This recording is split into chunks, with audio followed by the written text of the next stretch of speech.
Today I'm going to be talking about a failure, and it was when I created a Shopify store where I sold novel items regarding pet supplies. I basically had toys on there. I even had a leash that glowed in the dark, and I sold absolutely nothing on the site. So I'm going to be talking about this because most people talk about Shopify, talk about the hundreds of thousands of dollars that they make on Shopify, and they make it almost seem way too easy.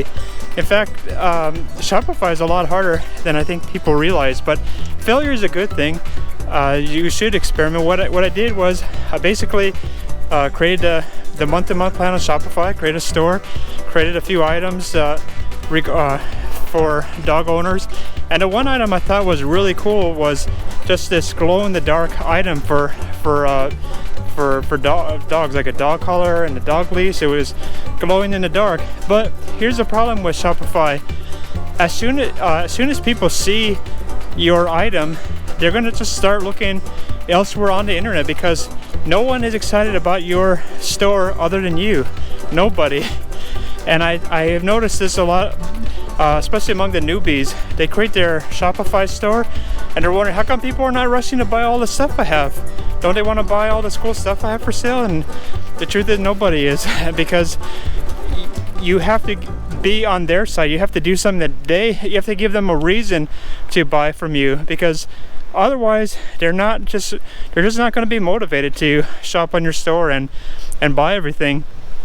And I think my mistake was realizing that pet stuff is not as much of an impulse item. I thought about this quite a bit. I mean, with pet stuff, it's a very commoditized kind of industry. It's very competitive. I mean, you have the pet stores that a lot of people go to, and most of them have cool things, but they did not have this glow-in-the-dark leash at the time.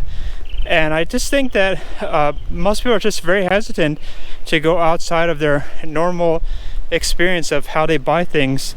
So they're not just going to go buy on some random guy's website for pet stuff. Now they might if it's some other item, maybe jewelry as an example, especially if it's below a certain price point. I think if it looks kind of unique or different than what they could get on Amazon. See, the problem with Amazon is it's definitely the 500-pound gorilla. It is hard to compete with that because people want the fast shipping, and they know that their billing information is safe on there, and they just have kind of a natural attachment to Amazon. So if you have a Shopify store, you have to kind of first, I think the most important thing is you need to have some kind of emotional attachment with your customer. Maybe have videos of yourself talking about this product. I did not have any videos. I had basically pictures and text. It was interesting text. I did not import the items. I did not use the boring descriptions from the supplier originally. I actually wrote it myself. So that's usually a benefit. Another thing to keep in mind when you are creating a Shopify store is most of these stores look extremely spammy. They just don't look like they're made with the highest quality. Although, I mean, no matter what, the Shopify stores look way better than what people's web pages looked like just like 5 or 6 years ago. But at the same time, a lot of them just still have something that's a little bit lacking, that you can tell that it's done by one person, despite the fact that it looks pretty high quality. And I think that as people get more sophisticated as time goes on, more people are going to figure out where all the stuff comes from that people sell on using Facebook ads. Almost everything comes from AliExpress. I don't know if you've been to the site, but it's called aliexpress.com. You could find pretty much all the items that you see in your Facebook ads. They're all coming from that location. And I think as time goes on, it'll be harder to say, hey, look at this product, I'll sell it for 20, when you can easily buy it for $2 on AliExpress. You see this a lot with the neck brace thing. I see those ads over and over again on Facebook ads, and those are selling for like $2 on AliExpress, by the way. So based upon my own experience with Shopify, I learned that certain categories just are not going to work. I will never create a pet store again with Shopify.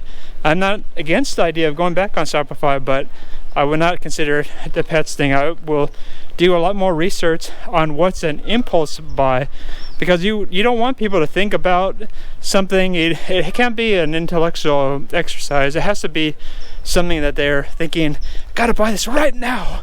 I don't want to wait extra second. And you want it so they're not tempted to go on Amazon, which of course many of them will. So you might want to do your research. Make sure if you're using Shopify that it's not already on Amazon, because I guarantee you people will go there first to compete against you. One person I know, I read of this story about how one person is very successful with Shopify, is that she has like a group on Facebook, and so she already has like 300 or 500 moms who are reading her posts and stuff like that, and then she has a link to her Shopify store, so she already has an emotional attachment with these people because they trust her, and she's basically saying, hey, this is my store. And so the trick is not that she has amazing products, because it's the same junk on AliExpress that everybody has, but her issue is that because you know her and you see her posts, maybe you see videos from her, that you develop that trust, and then you're more willing to buy from her.